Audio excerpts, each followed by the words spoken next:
আসসালামু আলাইকুম। সেট ও ফাংশনের ধারাবাহিক লেকচার সিরিজের আজকের ক্লাসে তোমাদের সকলকে স্বাগত জানাচ্ছি। আজকের এই লেকচারে আমরা ফাংশনের লেখচিত্র নিয়ে আলোচনা করব। গ্রাফ বুঝতে হলে আমাদেরকে বেসিক কিছু বিষয় সম্পর্কে আমাদের ধারণা থাকতে হবে। তো প্রথমে আমাদেরকে এক্স অক্ষ চিনতে হবে। এক্স অক্ষ হচ্ছে এই ভূমি বরাবর যে অক্ষ অর্থাৎ আনুভূমিক যে অক্ষ সেটাকে এক্স অক্ষ বলা হয়। এটা হচ্ছে আমাদের এক্স অক্ষ।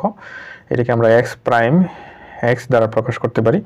আর এক্স অক্ষের সাথে লম্বভাবে অবস্থিত যে অক্ষ সেটা হবে ওয়াই অক্ষ, অর্থাৎ লম্ব বরাবর বা উলম্ব বরাবর যে অক্ষ সেটা হচ্ছে ওয়াই অক্ষ। ওয়াই অক্ষকে আমরা ওয়াই প্রাইম ওয়াই দ্বারা সূচিত করতে পারি।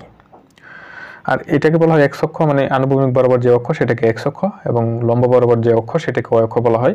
এক্স অক্ষ এবং ওয়াই অক্ষ যে বিন্দুতে ছেদ করে সেই বিন্দুকে বলা হয় মূল বিন্দু, অর্থাৎ এটা হচ্ছে 0,0।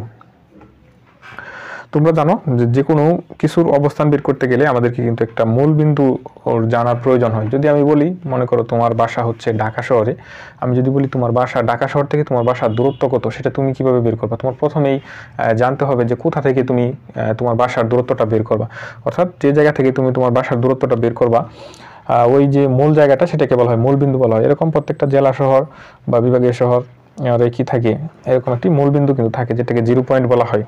তো আমরাও বিন্দু বসানোর ক্ষেত্রেও কি লাগবে, আমাদের একটি মূল বিন্দু লাগবে। তো এক্স অক্ষ এবং ওয়াই অক্ষ যে বিন্দুতে ছেদ করবে সেটাকে কি বলা হয়? মূল বিন্দু বলা হয়। দেখো, বুজ বলা হচ্ছে ওয়াই অক্ষ থেকে কোনো বিন্দু দূরত্বকে বুজ বলা হয়, অর্থাৎ এটা হচ্ছে ওয়াই অক্ষ আমাদের, এটা থেকে আমরা এদিক যেতে পারি বা এদিক যেতে পারি। ওয়াই অক্ষ থেকে যেদিকে যাই না কেন ওয়াই অক্ষ থেকে কোনো বিন্দু দূরত্বকে বুজ বলা হয়। মনে করো এখানে একটা বিন্দু আছে, তাহলে ওয়াই অক্ষ থেকে এটা দূরত্ব বলতে লম্ব দূরত্ব, এটা হবে কি বুজের মান হবে। আর কুটি এক্স অক্ষ থেকে কোনো বিন্দু দূরত্বকে কুটি বলা হয়, অর্থাৎ এই এক্স অক্ষ থেকে আমি উপরের দিকে যাই বা নিচের দিকে যাই সেখানে যে দূরত্বটা পাবো সেটা হচ্ছে কুটি পাবো। অর্থাৎ মনে করো যে এখান থেকে আমি এটা যোগ করলাম, তাহলে এই যে দূরত্বটা সেটা হবে কুটি, আর এইখান থেকে যে এই দূরত্বটা সেটাকে কি বলবো আমরা? বুজ বলবো। এখন আমরা বিন্দু কিভাবে বসাবো সেটা আমাদেরকে জানতে হবে। তো আরেকটা বিষয় মনে রাখবা, এক্স অক্ষ থেকে অর্থাৎ ওয়াই অক্ষ থেকে কোনো বিন্দু দূরত্বকে বুজ বলা হয়। ওয়াই অক্ষ থেকে ডান দিকে, ওয়াই অক্ষের ডান দিকে হচ্ছে বুজ পজিটিভ আর ওয়াই অক্ষের বাম দিকে বুজ নেগেটিভ। এক্স অক্ষের উপরে বুজ পজিটিভ, এক্স অক্ষের উপরে কুটি পজিটিভ, এক্স অক্ষের নিচে কি কুটি নেগেটিভ। কারণ কুটি সংখ্যা বলা হচ্ছে এক্স অক্ষ থেকে কোনো বিন্দু দূরত্বকে কি বলবো? কুটি বলবো। এখন এক্স অক্ষ থেকে আমি উপরের দিকে যেতে পারি অথবা কি নিচের দিকে আসতে পারি। তো উপরের দিকে গেলে কি হবে? কুটিটা পজিটিভ হবে, আর নিচের দিকে আসলে কি হবে? কুটিটা নেগেটিভ হবে। আর বুজ হচ্ছে ওয়াই অক্ষ থেকে কোনো বিন্দু দূরত্বকে বুজ বলা হয়। তাহলে ওয়াই অক্ষ থেকে আমরা এদিকে আসতে পারি অথবা কি এদিক যেতে পারি। তো আমরা যদি এদিকে আসি, ডান দিকে আসি, তাহলে বুজটা ধনাত্মক হবে, আর বাম দিকে আসলে কি বুজ ঋণাত্মক হবে।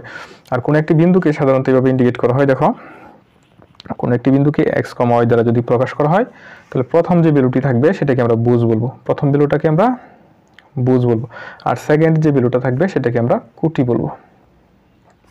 আমরা পরে গ্রাফে যাব। আমরা এখন আপাতত এখানে বোঝার চেষ্টা করি। তো লক্ষ্য করো, মনে করো 4,5 একটি বিন্দু তোমার দেওয়া রয়েছে, এটা কোথায় বসবে? আর এখানে দেখো এক্স অক্ষ এবং ওয়াই অক্ষ দ্বারা কিন্তু 4টা কোঅর্ডিনেট হয়েছে। এটা হচ্ছে ফার্স্ট কোঅর্ডিনেট, এটা সেকেন্ড, হলো 4টা ভাগে ভাগ হয়েছে। এগুলো না জানলে হবে, কোঅর্ডিনেটগুলো জেনারেল মেথড না জানলে হবে। তো 4,5 এই বিন্দুটা আমরা কিভাবে বসাবো? তো লক্ষ্য করো, এই 4 হচ্ছে কি বুজের মান, 5 হচ্ছে কিসের মান? কুটির মান। তো বুজ হচ্ছে আমরা জানি ওয়াই অক্ষ থেকে কোনো বিন্দু দূরত্বকে বুজ বলে। তাহলে ওয়াই অক্ষ থেকে আমরা ওয়াই অক্ষের মূল বিন্দু থেকে হয় এদিকে যাব, না হয় কোন দিকে আসবো? এদিকে আসবো। তো যেহেতু পজিটিভ, আমি বলছি যদি পজিটিভ হয় তাহলে ওয়াই অক্ষ থেকে কোন দিকে যাব? ডান দিকে যাব। ডান দিকে কয় ঘর যাবো? 4 ঘর যাবো। 1 2 3 4, গ্রাফে 4 ঘর যাবো। তারপর 5 হচ্ছে কিসের মান? আমরা 4 এই পর্যন্ত কুটির মান। 5 হচ্ছে কুটি মান। কুটির মান কি? পজিটিভ। কুটি হচ্ছে কি এক্স অক্ষ থেকে কোনো বিন্দু দূরত্ব থেকে কুটি বলা হয়। তাহলে এটা এক্স অক্ষ, হয় উপরের দিকে যাব, না হয় কোন দিকে যাব? নিচের দিকে যাব। যেহেতু 4 এখানে পাইছি আর 5টা হচ্ছে পজিটিভ, পজিটিভ হলে আমরা কোন দিকে যাব? উপরের দিকে যাব। 1 2 3 4 5। তাহলে এটি হচ্ছে আমাদের 4,5 বিন্দুর স্থানাঙ্ক, অর্থাৎ 4,5 বিন্দুটি যদি আমরা গ্রাফে বসাই সেটাই হবে, এই বিন্দুটা হবে। আর গ্রাফের বিন্দু বসানোর ক্ষেত্রে প্রথমে বুজ বসাইতে হবে, তারপর কি বুজ থেকে উপরের দিকে অথবা নিচের দিকে কি কুটি বসাইতে হবে। এখন মনে করো একটা বিন্দু দেওয়া আছে তোমার -4,5, এটা কিভাবে বসাবো? দেখো, এখানে কিন্তু বুজটা হচ্ছে নেগেটিভ, কুটি হচ্ছে কি পজিটিভ। আমরা জানি বুজ যদি নেগেটিভ হয় আমরা ওয়াই অক্ষ থেকে অর্থাৎ মূল বিন্দু থেকে আমরা বাম দিকে যাব। কয় ঘর যাব? 4 ঘর। 1 2 3 4। এখন এটা হচ্ছে -4, আর আমরা 5 এর জন্য কি 5 হচ্ছে কুটির মান, তাহলে আমরা উপরের দিকে যাব। যেহেতু কুটি পজিটিভ হলে কি উপরের দিকে আর নেগেটিভ হলে নিচের দিকে, তাহলে উপরের দিকে 5 ঘর যাব। 1 2 3 4 5 -4,5। এখন মনে করো আরেকটা বিন্দু দেওয়া আছে -4, -5, এটা আমরা কীভাবে বসাবো? যেহেতু বুঝ নেগেটিভ, তাহলে আমরা এই মূল বিন্দু থেকে কি বাম দিকে 4 গড় আসবো। আর যেহেতু কুটি নেগেটিভ, কুটি যদি নেগেটিভ পজিটিভ হয় আমরা উপরে দিয়ে গেছি, কুটি যদি নেগেটিভ হয় আমরা নিচের দিকে 5 গড় আসবো। 1 2 3 4 5, তাহলে এটা হচ্ছে আমাদের -4, -5 বিন্দু। তোমার যদি আরেকটা বিন্দু দেওয়া থাকে এরকম 4, -5, সেটা আমরা কীভাবে বসাবো? তো যেহেতু বুঝ পজিটিভ, আমরা মূল বিন্দু থেকে 4 গড় সামনের দিকে যাব, এদিকে আসবো 1 2 3 4। যেহেতু কুটি নেগেটিভ, আমরা পজিটিভ হলে উপরের দিকে যাই, তারপর নেগেটিভ যেহেতু 4 থেকে আমরা 5 গড় নিচে আসবো 1 2 3 4 5। তো এটা হচ্ছে 4, -5।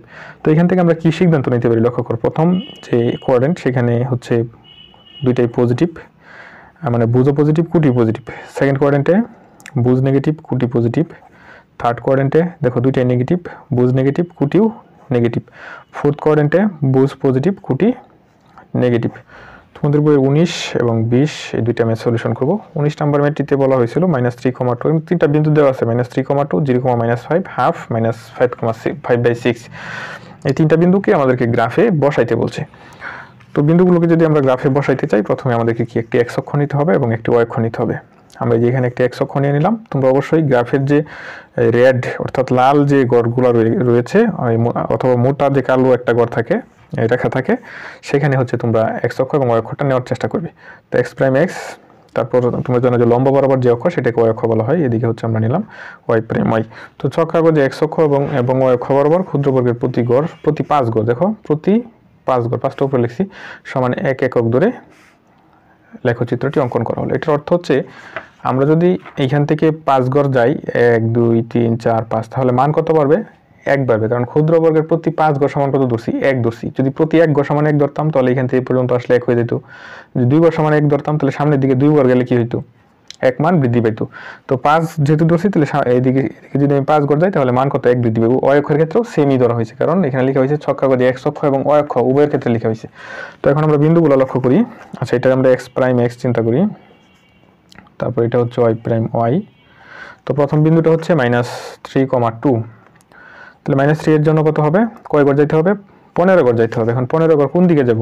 আমরা জানি এটা হচ্ছে মূল বিন্দু। যদি বুঝ পজিটিভ হয় আমরা মূল বিন্দু থেকে বাম দিকে ডান দিকে যাব, আর নেগেটিভ হলে বাম দিকে যাব। তাহলে বাম দিকে 15 গড় যাব, তাহলে 5 গড় 10 15। এখানে হচ্ছে -3, তারপর ছিল কুটির মান ছিল 2 ছিল, কুটির মানটা হচ্ছে 2। তো কুটির জন্য হচ্ছে আমরা জানি যে যদি কুটির ধনাত্মক হয় তাহলে উপরের দিকে যাব, তাহলে উপরের দিকে কয় গড় যাব? 10 গড় যাব, 5 10। তো এটা হচ্ছে আমাদের -3,2 বিন্দু। তার পরবর্তী বিন্দু ছিল 0, -5। তো 0 0 জন্য তো এইখানেই থাকবে, মূল বিন্দু দিয়ে থাকবে, এটা তো চেঞ্জ হবে না। তো -5 এর জন্য আমরা কয় গড় যাব? 25 গড় নিচের দিকে যাব। লক্ষ্য করো 5, এদিকে যে একটু আসি, এখান থেকে এই পর্যন্ত হচ্ছে 5 গড় 10 15 20। এখানে কিন্তু আমার গ্রাফে 25 গড় নাই। তো মনে করো যে এইখানে আরো 5 গড় যদি আমি বাড়াই 1 2 3 4 5, মনে করো এইখানে এই পর্যন্ত, তাহলে বিন্দুটা হবে 0, -5, কারণ এটা একটা ছোট গ্রাফ। এখান থেকে অনলি 5 10 15 20টা গড় আছে, কিন্তু আমার 25 গড় প্রয়োজন। তারপর লক্ষ্য করো হাফের ভ্যালুটা হচ্ছে 0.5, আর -5/6 এর ভ্যালু হচ্ছে -0.83। তো একটা বিষয় লক্ষ্য করো, সেটা হচ্ছে আমরা প্রথমে 0.5 যে ভ্যালুটা আছে সেটা বসাই। তো 0.5 জি বসাইতে গেলে এক মান বৃদ্ধি পায়, অর্থাৎ এখান থেকে এই পর্যন্ত 5 গড় আসলে 1 মান বৃদ্ধি পায়। কিন্তু 0.5 মানে 1-এর অর্ধেক, তাহলে কয় গড় যাবো? 2.5 গড় যাবো, 1 2 2.5। এটা হচ্ছে 0.5। তারপর 0.83 মানে 1-এর জন্য যদি 5 গড় হয় তাহলে 0.83 এর জন্য কয় গড় হবে?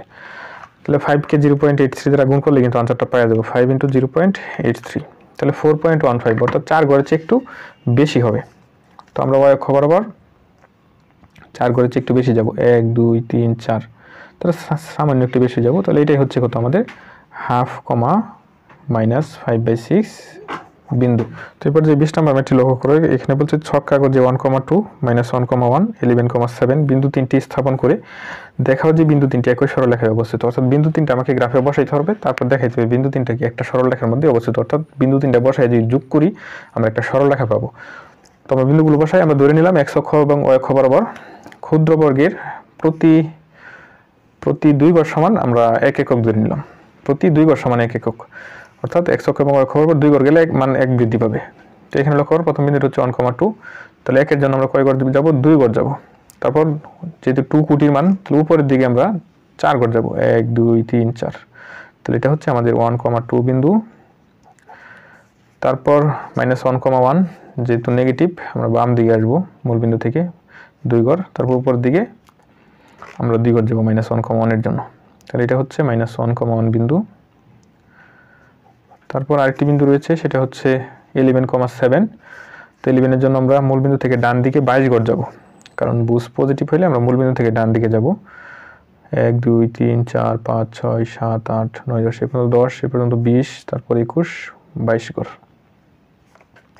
এটা হচ্ছে 11। তারপর 7 এর জন্য কি আমরা উপর দিকে যাব না নিচের দিকে যাব? যেহেতু পজিটিভ আমরা এখান থেকে উপরের দিকে যাব, যদি নেগেটিভ হইতো আমরা নিচের দিকে 14 ঘর যেতাম, তাহলে উপরের দিকে 14 ঘর যাব।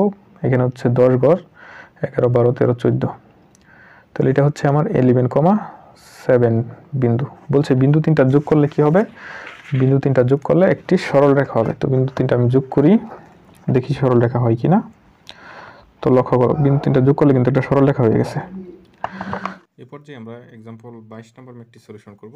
এখানে বলা হচ্ছে y = 2x, এই ফাংশনটির লেখচিত্র অঙ্কন করতে বলছে, যেখানে x এর মানগুলো কি হবে? -3 এর চেয়ে বড় অথবা সমান। দেখো এইদিকে যে চিহ্নটা থাকে x এর দিকে, তাহলে এটা গ্রেটার, আর নিচে যে টান থাকে তাহলে বুঝতে হবে x এর মানটা -3 এর চেয়ে বড় অথবা সমান, আর যেহেতু এদিকে ফেরানো আছে তাহলে x টা কি হবে? 3 এর চেয়ে ছোট অথবা সমান হবে। আর তো আমরা জানি একটি ফাংশনের যদি আমরা লেখচিত্র অঙ্কন করতে চাই তাহলে আমাদের বুঝ এবং কুটির মান কিন্তু জানতে হবে, অর্থাৎ এক্স এবং ওয়ের মান জানতে হবে। প্রথমটাকে বুঝ বলা হয়, দ্বিতীয়টাকে কুটি বলা হয়। তো এক্স এর মানগুলো কিন্তু আমাকে এখানে বলে দিচ্ছে যে এক্স এর মান কি হবে? -3 এর চেয়ে বড় অথবা সমান হবে, +3 এর চেয়ে ছোট অথবা সমান হবে। তো আমরা ওয়ের মানগুলো কোথা থেকে পাবো? ওয়ের মান বের করার জন্য আমাদেরকে একটি সমীকরণ কিন্তু দিয়ে দিচ্ছে যে y = 2x, এখান থেকে কি করো? ওয়ের মানটা বের করো। তো এটা করার জন্য আমরা কি করি? আমরা ছোট করে একটি এরকম বক্স বানিয়ে নিব। এক্স এর মানগুলো আমরা উপরে বসাবো, ওয়ের মানগুলো আমরা নিচে বের করব। তো তোমরা এখানে লিখতে পারো, দেওয়া আছে প্রথম অঙ্কটা কিন্তু আমার এখান থেকে স্টার্ট হয়েছে, 1 নং ইকুয়েশন। তো এক্স এর মানগুলো কি হবে? -3 এর চেয়ে বড় অথবা সমান, +3 এর চেয়ে ছোট অথবা সমান। তাহলে -3 নিলাম, তারপর -2 নিতে পারি, কারণ -2 -3 অপেক্ষা বড়।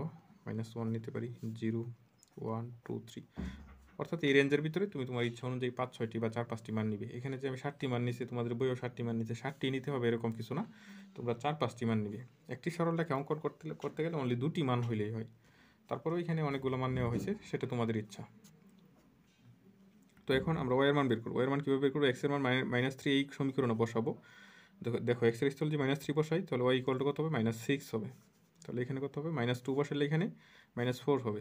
-2 0 2 4 6, তাহলে আমরা বিন্দুগুলো কি পাইলাম? দেখো এই কলাম এর জন্য -3 এর জন্য কত পাইছি? -6 পাইছি। সুতরাং বিন্দুগুলো হলো -3 এর জন্য -6, -2 এর জন্য -4, তারপর -1 এর জন্য আমরা কত পাইছি? -2 পাইছি, তারপর 0 এর জন্য 0 পেয়েছি, আবার এই 1 এর জন্য 2 পেয়েছি, অর্থাৎ x এর মান 1, y এর মান 2। ওয়াইটাকে কুটি ধরা হয় আর এক্সটাকে বুঝ ধরা হয়। বুঝটাকে সবসময় প্রথমে এবং কুটিটাকে দ্বিতীয় অবস্থানে লেখা হয়, 3,6। তো আমরা এই বিন্দুগুলো পাইছিলাম, আমাদেরকে বলা হচ্ছে যেটা কি করতে হবে? আমাদেরকে ফাংশনটার লেখচিত্র অঙ্কন করতে হবে। তো এই বিন্দুগুলো বসায় দিয়ে যদি আমরা করি, বিন্দুগুলো যোগ করে দিই, তাহলে কিন্তু আমরা লেখচিত্রটা পেয়ে যাব। তো বিন্দু বসানোর ক্ষেত্রে অবশ্যই আমাদেরকে উল্লেখ করে দিতে হবে যে x অক্ষ এবং y অক্ষ বরাবর ক্ষুদ্রবর্গের প্রতি গড় সমান কত দূরছি। তাহলে এখানে এটা আমি উল্লেখ করে দিলাম যে ছক কাগজে x অক্ষ এবং y অক্ষ বরাবর ক্ষুদ্রবর্গের প্রতি গড় সমান 1 একক ধরে লেখচিত্র অঙ্কন করল। অর্থাৎ x অক্ষ বরাবর যদি আমি 1 গড় সামনের দিকে যাই তাহলে মান কত করে বাড়বে? 1 করে বাড়বে। y অক্ষ বরাবরও 1 গড় যোগ করে যদি যাই তাহলে মান 1 করে বৃদ্ধি পাবে। তো এখানে লেখচিত্রটি অঙ্কনের জন্য আমরা একটি x অক্ষ নিলাম, এটার নাম হচ্ছে x প্রাইম x, আর একটি y অক্ষ নিলাম y প্রাইম y। তো আমাদের প্রথম বিন্দুটা ছিল -3, -6। তোমরা জানি এটা হচ্ছে x অক্ষ এবং y অক্ষ যে বিন্দুতে ছেদ করে সেটা হচ্ছে মূল বিন্দু, আর মূল বিন্দুর স্থানাঙ্ক 0,0। তো -3,6 বিন্দুটা আমরা কীভাবে বসাবো? আমরা x এর মান হচ্ছে কত? x এর মান -3, y এর মান -6। তো x এর মান যদি নেগেটিভ হয় মূল বিন্দু থেকে আমরা বাম দিকে যাব, তাহলে বাম দিকে কয় ঘর যাবো? 3 ঘর যাবো, কারণ প্রতি ঘর সমান 1 একক ধরছি। -3 এর জন্য -1 -2 -3, তারপর y এর মান কত? y এর মান -6। যদি y এর মান নেগেটিভ হয়, আগে x বসানোর পরে সেখান থেকে নিচের দিকে যাব 6 ঘর, 1 2 3 4 5 6। তো এটা হচ্ছে আমার -3, -6 বিন্দু। তার পরবর্তী বিন্দু হচ্ছে -2, -4। তো এটা বসানোর ক্ষেত্রে আমরা কি, যেহেতু এক্স এর মান নেগেটিভ, তাহলে মূল বিন্দু থেকে বাম দিকে 2 ঘর যাবো, 1 2, আর ওয়াই এর মানও কি নেগেটিভ, তাহলে মূল বিন্দু থেকে 4 ঘর নিচের দিকে, এই 2 ঘর আসার পরে 4 ঘর নিচের দিকে যাবো, 1 2 3 4।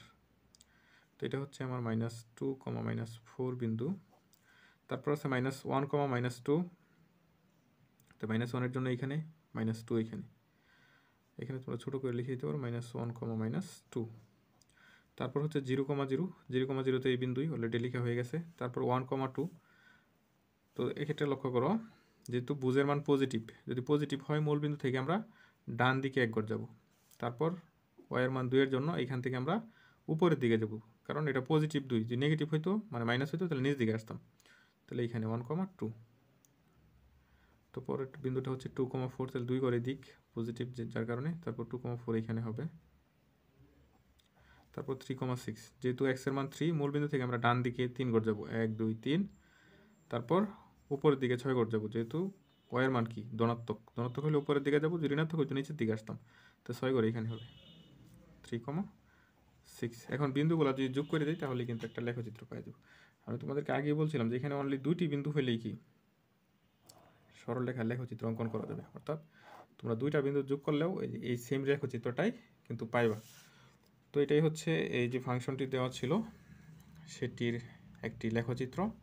আশা করি তোমাদেরকে আমি ম্যাথগুলো বোঝাতে পেরেছি। তো সবাই ভালো থাকবে, সুস্থ থাকবে সেই কামনা রেখে এখানেই শেষ করছি। আল্লাহ হাফেজ।